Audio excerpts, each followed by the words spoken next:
بینەرانی خۆشەویست ئەم کاتتان شاد جارێکی تر خۆشەتن بوو بەشێکی تر و خۆداڵقەیەکی تر لە بەڕامەکانی بەشی کوردی دەنگی ئەمریکا. لە بەڕامی ئەمڕۆمان کە کاوە حەسەن ڕێخەری پرۆژەی توێژینەوەی سیاسی لە سەر ڕۆژهەڵاتی ناوەڕاست لە ڕێکخراوەی هیڤۆسی هۆڵەندا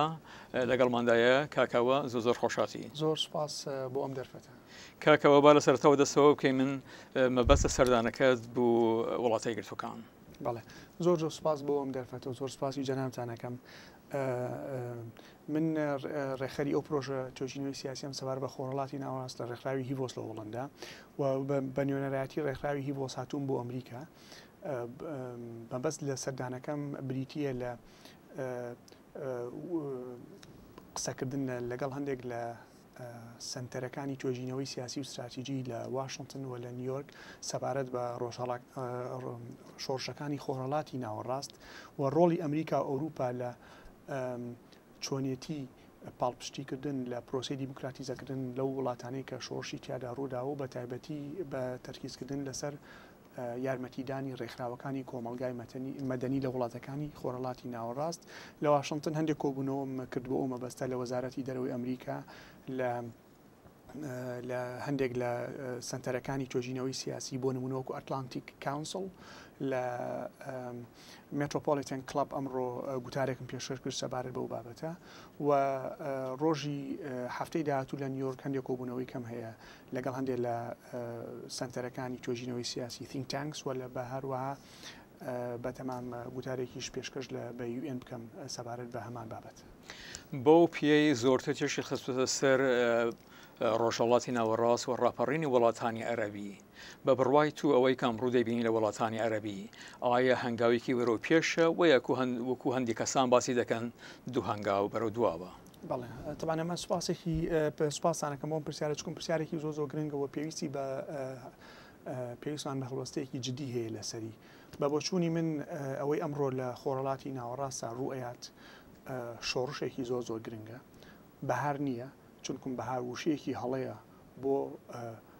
بۆ ئەو گۆڕانکاریە ڕیشەیانەی کە لە خۆڕەڵاتی ناوەڕاستە ڕوئەیات ئەوانەی کە ڕوئەدات بریتیە لە شۆڕش بە هەموو مانایەکی وشە،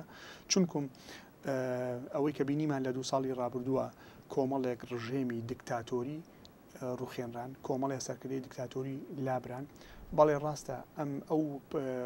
قۆناغی گواستنەوەی کە ئەمڕۆ هەندێک وڵات پێهاتیە پەڕێت قۆناغێکی زەحمەتە بە تایبەتی بۆ نمونە سەیری میسرکە سەیری سووریا بکە بەحرێن، بەڵام لە هەمان کاتە ئەم قۆناغە زەحمەتە ینی شتێکی ینی ئەبێ ڕووبات. تۆ ئەگەر بتوێ کۆمەڵی ڕژێمی دیکتاتۆری لەسەر حکوم لابیت باجەکەی زۆر گرانە، بەڵام ئازادیش پێویستی بە قوربانیدانە و هەندێک کەسیش ئەڵێن کەوا بڵێن ئەمڕۆ ترسی ئەوەیە ئیسلامیەکانی نەسەر حکم و ئەمە بەهاری ئیسلامیە، ئەمە بەهاری ئیسلامی نییە، ئەمە بە پێچەوانەوە ئەمە خۆر ئاوابوونی بزوتنەوەی ئیسلامی سیاسیە. من ئەمە پێناسەیەکەم بە ناوێن ئەنێم شۆڕشەکانی پۆست ئیسلامیزم، شۆڕشەکانی خۆر ئاوابوونی ئیسلامی سیاسی، چونکم بۆ نمونە سێری میسر بکەی ئیخوان موسلیمین ئەمڕۆ لەسەر حکمن، بەڵام ئەوەی نەدیدێکی سیاسیانەیە بۆ ئەوەی چۆن سیستەمێکی سیاسی دیموکراتی لە میسر دروستکەن، نە هیچ پرۆژێکیان هەیە بۆ چارەسەرکردنی کێشە کۆمەڵاتی و ئابووری و سیاسیەکان لە میسر. لەبەر ئەوە بە بۆچوونی من ئەبێت پێویستمان بە کۆمەڵێشیکردنەوەی زیرەکیانەی استراتیژی عەقلانە هەیە بۆ ئەم ڕووداوانەی خۆڕاتی. بەس کاکەوە ئەم گۆڕانەی کە هاتووەتە پێشەوە ئەمڕۆ لە بەرژەوەندی ئەمریکا و ڕۆژئاوایە و یان خۆت بە پێشەوانەوە دوولایەنەیە، یعنی ناتوانین بە شێوەیەکی با بڵێن ڕەهایی قسەی لەسەر بکەین. طبعاً بێگومان ئەوروپا و ئەمریکا پیان خۆش نەبوو، یعنی ئەو بەناو ئەوەی کە پێوتە سەقامگیری ئەوەی کە هەبوو لە بۆچوونی ئەوانە سەقامگیری لە خۆڕەڵاتی ناوەڕاست کۆتایی هات مەبەستیانە سەقامگیری کۆمەڵە ڕژێمی دیکتاتۆری کە بەڵێ ڕاستە دیکتاتۆرن و گەندەڵن، بەڵام لە هەمان کاتە بەرژەوەندەکانی ئەمریکا ئەوروپایان چەسپاندە بوو لە مەنتیقەکە. ئەمان ئەوەی ڕاستی بێت ئەمریکا ئەوروپا تووشی با بڵێن سەدمەیەک بوون کە ئەو شۆڕشانە ڕوویان لە مەنتیقەکە، چون چاوەڕوانیان نەکرد. ئێستا ناچار بوون مامەڵە بکەن لەگەڵ ئەمری واقع. پرسیارەکە لەوەیە ئایا چۆن ئەم دوو زلهێزایەتی ئەوروپا و وڵاتە یەکگرتوەکانی ئەمریکا لە داهاتووە و ئێستا ئەتوانن مامەڵی لەگەڵا بکەن ئەوەی تا ئێستا بینیومانە لە ڕووی با بڵین گوتاری سیاسیەوە ڕێتریک ئەوەی کە پێوتێ بە ئینگلیزی ڕێتریک چەند گۆڕانکاریە بووە لەوەی کەوا بڵین ئەمان ئەیانەوێت لەگەڵ پرۆسی دیموکراتیزەکردنی ناوچەکەیان بەڵام بەداخەوە لەسەر ئەرزی واقع بە تایبەتی ئەگەر سێری سیاسەتی ئەمریکا بکەین تا ڕادێکیش ئەوروپا ئەوەی کە ئەیبینین بە هیچ شێوەیە گۆڕانکاریەکی با بڵین ستراتیجیانە لە فکری سیاسی ئەمریکا ئەوروپیا ڕووی نیاوەستە بارەت بە مانتیقەکە بەس کاکەوە ئەمەی کە ئەمڕۆ ڕێیدا ئەم ڕاپەڕینانە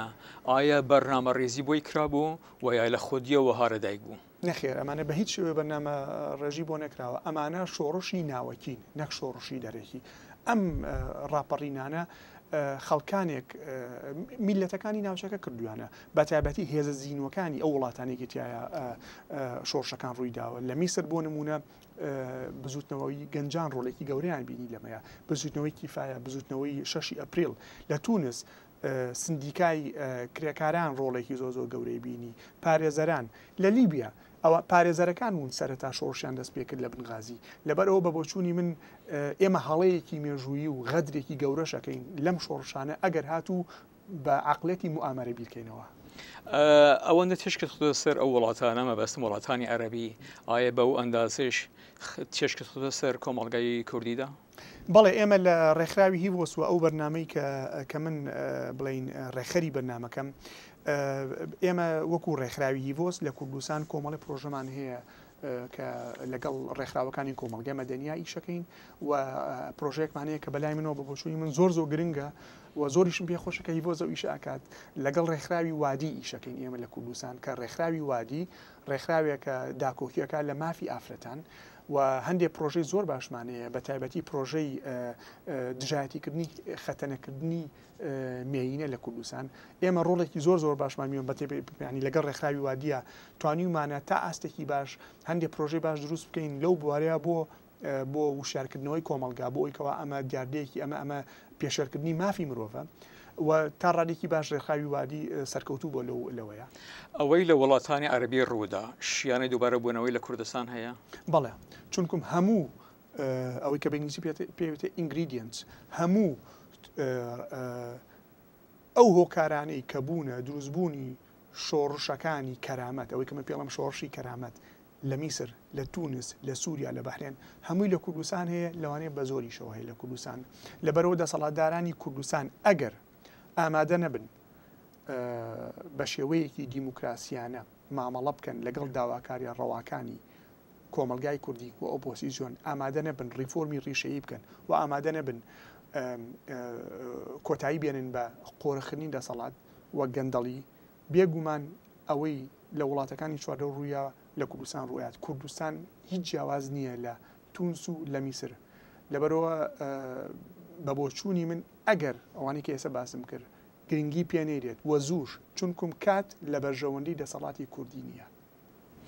بۆنی ئیران و تورکیا وەکو دوو وڵاتی دراوسی بۆ کوردستان و هەروەکو باز دەکرێتن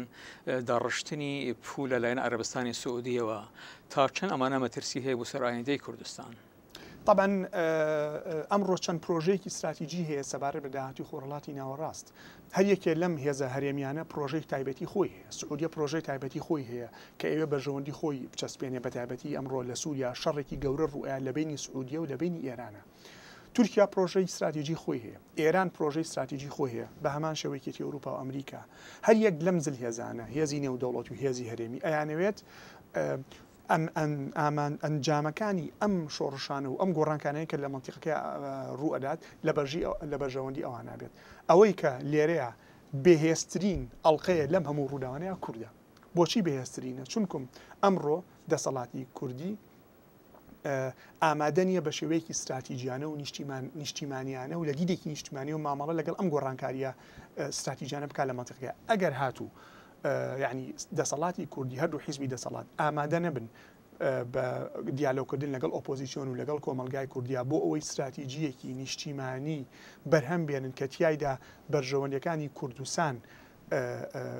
هەوڵ بیرێ بچەسبێنێت ئەوە لە کۆتاییە بەداخەوە لەوانەیە ئێمە ببینە قوربانی ئەم گۆڕانکاری استراتیژیانی کە لە ناوچەکە ڕوویات. چۆن دەڕوانیتە ئایندەی هەرێمی کوردستان و بە چ ئاقارێکە دەڕوات؟ ئەوەی ئێمە ئەمڕۆ ئەیبینین دڵخۆشکرد نییە لە کوردستان، بە تایبەتی وەکو جەنابەت ئاگاد لە گۆڕانکارەکان لە کوردستان، ئەوەی ئەمڕۆ دەنگۆ ینی وتوێژێکی زۆر گەرمی لەسەر هەڵبژانەکانی داهاتووە و بە تایبەتی بە تەحدید هەوڵەکانی پارتی بۆ سەر لە نوێکانیکردنەوەی مەسعود بەرزانی. بە بۆچوونی من ئەمڕۆ کوردستان لە دووڕیانێکی زۆر زۆر استراتیژی و چارەنووسازایە. ئەگەر هاتوو بە شێوەیەکی عاقلانە دەسەڵات بە تایبەتی پارتی مامەڵی لەگەڵا نەکات و بە شێوکی دیموکراتیانە مامەڵی لەگەڵا نەکەن و هەوڵ بن بە هەر شێوەیە بێت مەسعود بەرزانی ببێتەوە بە سەرۆکی هەرێم، ئەوە بە بۆچوونی من داهاتوویەکی زۆر زۆر ترسناک و نادیار چاوەڕوانی کوردستان نەکات. کە کاوە حەسەن ڕێخەری پرۆژەی تۆژینەوەی سیاسی لە ڕۆژهەڵاتی ناوەڕاست بۆ ڕێکخراوەی هیڤۆس لە هۆڵەندا، زۆر زۆر سپاس. زۆر سپاس بۆ ئێوەش. سپاس.